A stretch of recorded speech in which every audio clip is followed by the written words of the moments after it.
श्री शिवाय नमस्तुभयम। आप सभी को महाशिवरात्रि 2026 की ढेरों शुभकामनाएं।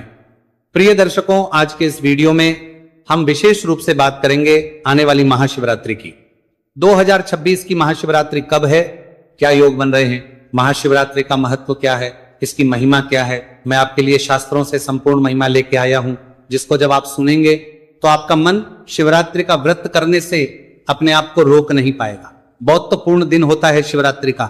शिवरात्रि को लेकर बहुत सी कुप्रथाएं भी चल रही हैं, उनके विषय में भी बताऊंगा मैं आपको कि कौन सी कुप्रथाएं हैं जिसको छोड़ देना चाहिए। क्या कहते हैं शास्त्र शिवरात्रि के दिन हमें कैसे व्रत करना चाहिए। शिवरात्रि का व्रत क्या सायंकाल को खोल दिया जाता है या अगले दिन पालन करना चाहिए। शिवरात्रि के व्रत के शास्त्रीय नियम क्या है, शिवरात्रि का व्रत करने से कितना पुण्य प्राप्त होता है, शिवरात्रि का व्रत करने का विधान क्या है, कि महिमा क्या है, शिवरात्रि का क्यों व्रत करना चाहिए, पूजन करना चाहिए, भगवान शंकर की आराधना कब और कैसे करनी चाहिए, 4 प्रहर की पूजा से क्या प्राप्त होता है, और शिवरात्रि के दिन जो लोग भांग पीते हैं, गांजा फूंकते हैं, वो सही है या अनुचित है, इसके विषय में शास्त्र क्या कहते हैं।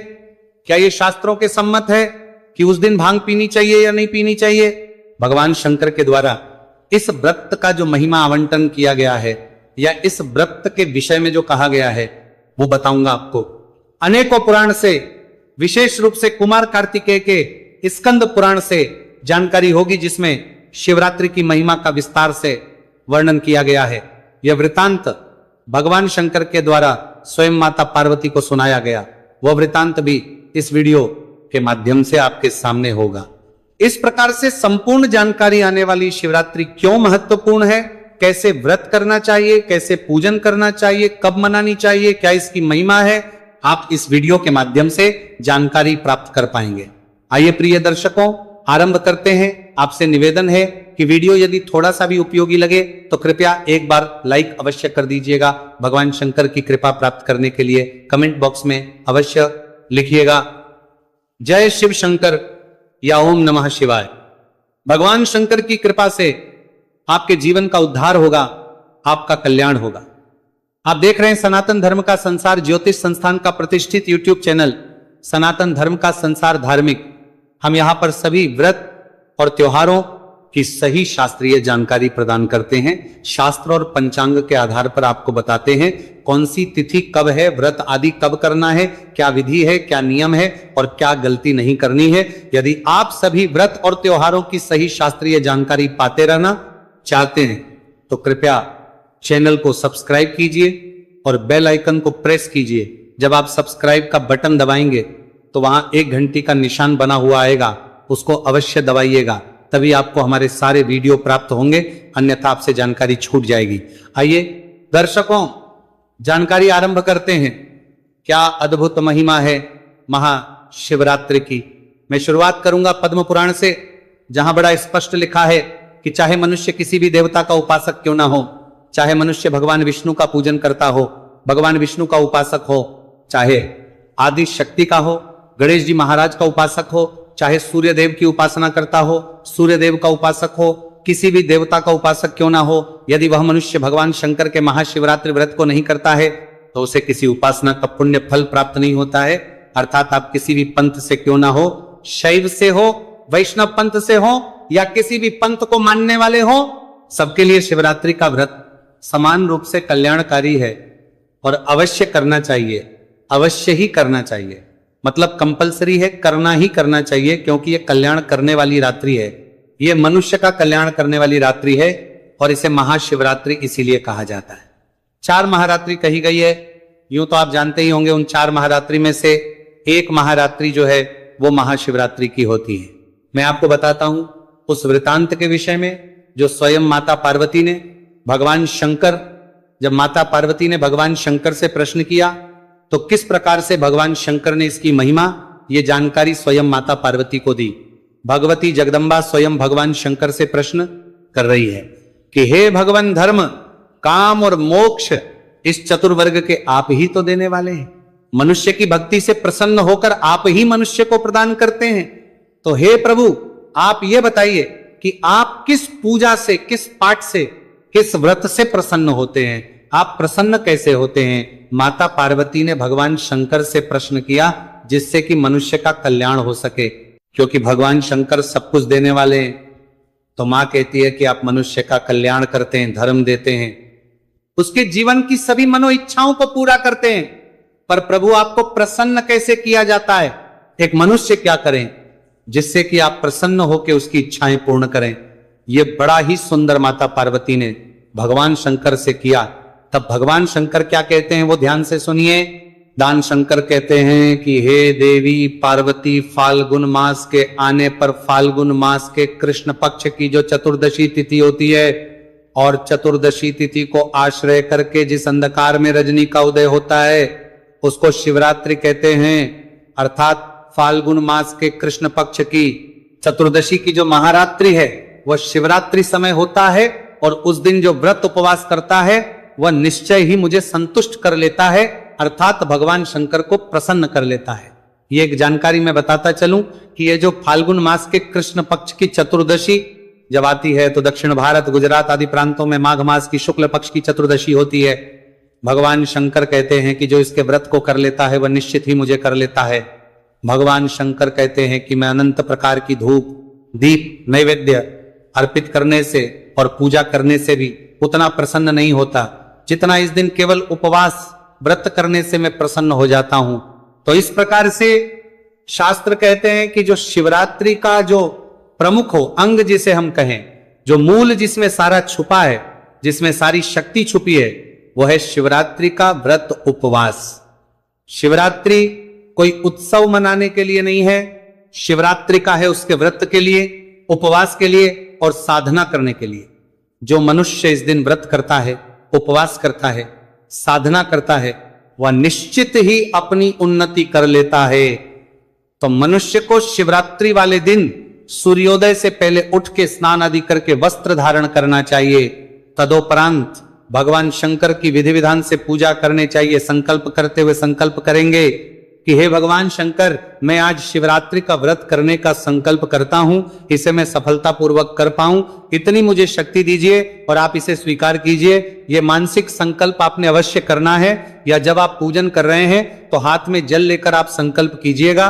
मैं शिवरात्रि की जब पूजा विधि बताऊंगा ना, तो उसमें आपको संकल्प भी बताऊंगा और कैसे पूजन करना है ये भी बताऊंगा, पर करना क्या क्या है और महत्व क्या है, कैसे मनानी चाहिए शिवरात्रि, वो मैं अभी इस समय बता रहा हूं, उस पर ध्यान दीजिए।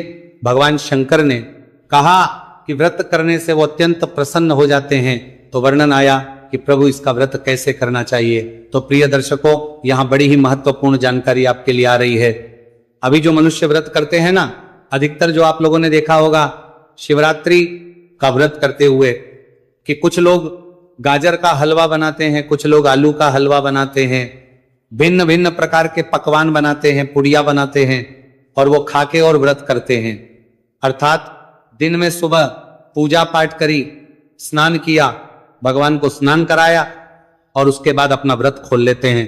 तो प्रिय दर्शकों, शास्त्रों में साफ लिखा है कि ये इस प्रकार का व्रत नहीं है, इसे इस प्रकार से नहीं करना चाहिए। प्रिय भक्तों, अगर आप सभी ऐसा व्रत कर रहे हैं तो आपको ध्यान देने की आवश्यकता है, क्योंकि भगवान शंकर का ये व्रत इस प्रकार से नहीं किया जाता।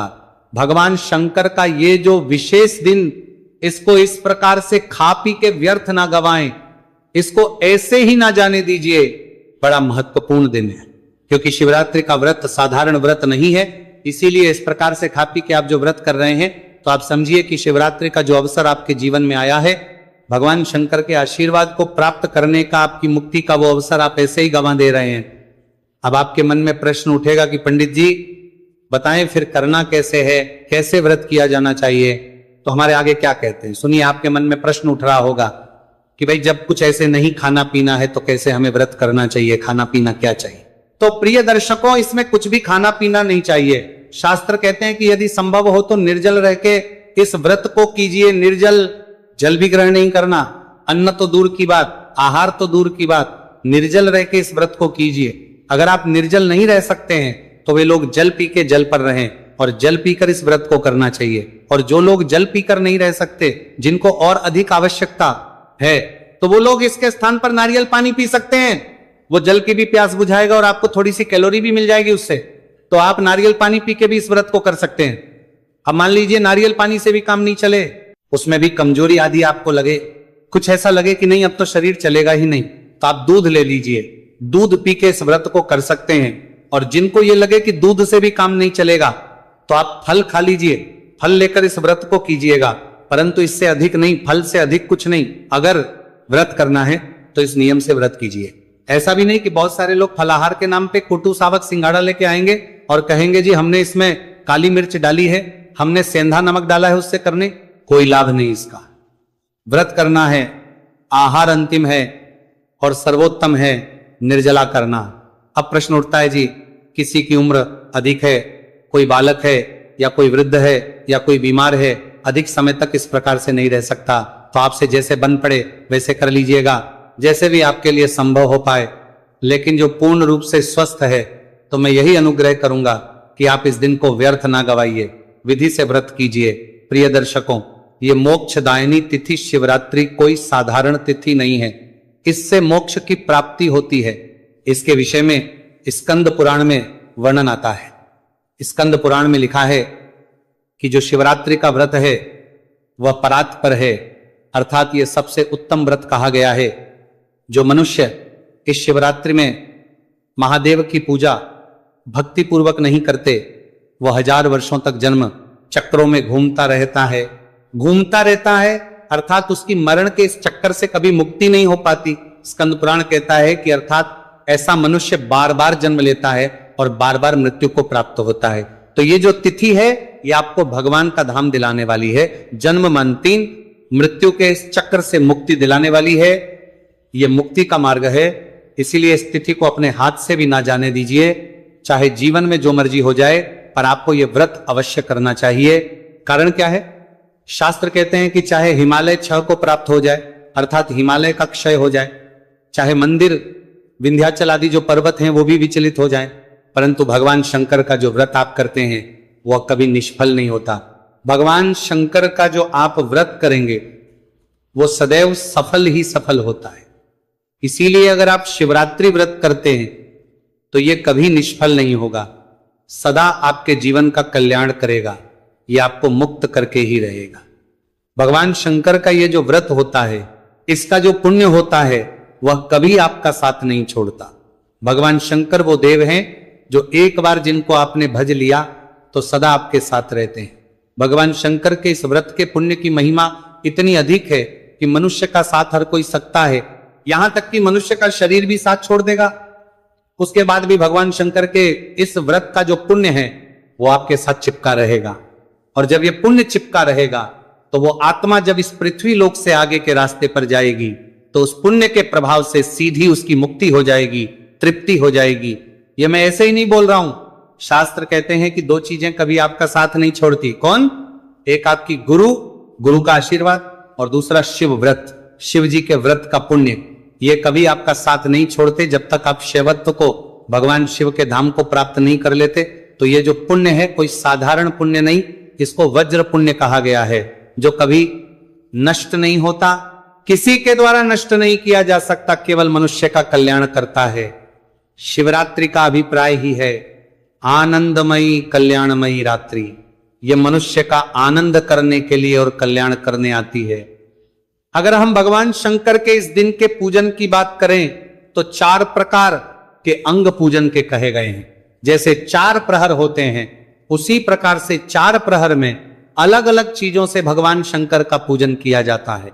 शास्त्र कहते हैं कि द्वितीय के चतुर्थी अर्थात भगवान शंकर के जो तो प्रथम प्रहर में दूध से स्नान कराना चाहिए, द्वितीय प्रहर में दही से स्नान कराना चाहिए, तृतीय प्रहर में ग्रथ से स्नान कराना चाहिए और चौथे प्रहर में शहद द्वारा भगवान का अभिषेक करना चाहिए। तो इस प्रकार से 4 प्रहर की पूजा भगवान शंकर की कही गई है। इसकी विधि मैं आपको बताऊंगा। 4 प्रहर की जो पूजा जब मैं दिखाऊंगा आपको तो वहां संपूर्ण विधि बताऊंगा। शास्त्र कहते हैं इस दिन जो भी आप पूजा पाठ दान पुण्य जप तप करते हैं उससे जो पुण्य प्राप्त होता है वह अक्षय होता है, उसका कोई नाश नहीं कर सकता। जो आपने आज शुभ कर्म किया वह अक्षय पुण्य देने वाला है। इस सृष्टि में ऐसा कोई है ही नहीं जो इस पुण्य का नाश कर सके, इसीलिए व्रत करना है, भगवान को स्नान कराना है, जितना हो सके ओम नमः शिवाय मंत्र का जप करना है, चारों प्रहर की पूजा कर सके तो चारों प्रहर की कीजिए।